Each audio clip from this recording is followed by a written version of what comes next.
Hello বন্ধুরা, বিশ্বাস aqua চ্যানেলে আপনাদেরকে স্বাগতম। আজকে যে টপিক নিয়ে আমি আলোচনা করব সেটি হচ্ছে আপনারা যখন মাছের চেম্বারে যখন রেণু চাষ করবেন সেক্ষেত্রে আপনারা তো আগের যে ভিডিওতে আপনাদের দেখিয়েছিলাম যে রেণু মাছের যে অ্যাকচুয়ালি যে খাবারটা কীভাবে তৈরি করতে হয় সেটা কিন্তু আপনাদেরকে দেখিয়েছিলাম এবং আমি আমার চেম্বারে প্রয়োগ করেও দেখিয়েছিলাম।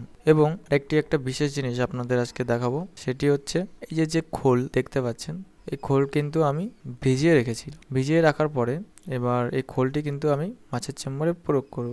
এই খোলটি কিন্তু আমি যদি প্রয়োগ করি মাছের চেম্বারে, বিশেষ করে রেণু মাছের চেম্বারে, তাহলে কিন্তু খুব দ্রুত প্ল্যান্টন তৈরি হবে। আর প্ল্যান্টন তৈরি হলে কি হবে, মাছের যে খরচাটা, যে খাবারের যে ফুড বা ডিমের কুসুম, সেটা কিন্তু কম দিলেও মাছের গ্রোথটা কিন্তু একেবারে ঠিকঠাক থাকবে। এবং যখন আমি এই খোলটা মাছের চেম্বারে প্রয়োগ করব তখন কিন্তু একরকমের সবুজ জল তৈরি হবে। এবার সেই সবুজ জলের ক্ষেত্রে, সবুজ জল যখন মাছের চেম্বারে হবে তখন আপনারা ভাববেন যে ওখানে প্ল্যান্টন আছে। এবং আপনারা যদি জল কোনো কাচের গ্লাসে তুলে যদি দেখেন তাহলে দেখবেন ছোট ছোট সুজি পোকার মতন পোকা ওখানে দেখা যাবে, ঠিক আছে। আর যাদের আশেপাশে বলতে সুজি পোকা পাওয়া যায় কিংবা ডাপনিয়া যারা কালেক্ট করতে পারছেন তারা তো ডাপনিয়া খাওয়াচ্ছেন, আর যারা ডাপনিয়া খাওয়াতে পারছেন না কিংবা ডাপনিয়া আপনাদের আশেপাশে এলাকায় নেই তাদের ক্ষেত্রে আমি এই জিনিসটা বলছি, কারণ আমার এখানে ডাপনিয়া পাওয়া যাচ্ছে না, সেই জন্য আমি কিন্তু এই মাছকে খোল দেব। খোল দেওয়ার জরুরতে কিন্তু ডাপনিয়া প্রচুর পরিমাণে হবে এবং মাছের গ্রোথটাও কিন্তু একেবারে ঠিকঠাক থাকবে।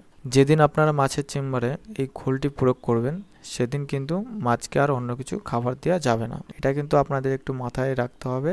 আর আপনার তার পরের দিন থেকে কিন্তু ডিমের কুসুম বাজারে বিভিন্ন রকম কোম্পানির ফুড সাপ্লিমেন্ট পাওয়া যায়, সেটাই কিন্তু আপনারা খাওয়ালে মাছের গ্রোথটা ঠিকঠাক আসবে এবং মাছ আপনারা 1-1.5 মাসের মধ্যেই বিক্রি করতে পারবেন, সেরকম একটি মাছের সাইজ তৈরি আসবে। তাহলে বন্ধুরা, আজকে যে ভিডিওটি কেমন লেগেছে সেটি কিন্তু কমেন্ট করে জানাতে পারেন, আর যদি ভালো লাগে তাহলে লাইক করবেন আর বেশি বেশি করে শেয়ার করবেন। আর চ্যানেলটি প্রথমবারের মতন এসে থাকলে চ্যানেলটি অবশ্যই সাবস্ক্রাইব করে নিন। তো বন্ধুরা, আজকের ভিডিও এটুকুনো, দেখা হচ্ছে পরবর্তী ভিডিওতে নতুন একটি টপিকের সঙ্গে। ততক্ষণ আমি আকাশ আপনাদের কাছ থেকে বিদায় নিচ্ছি।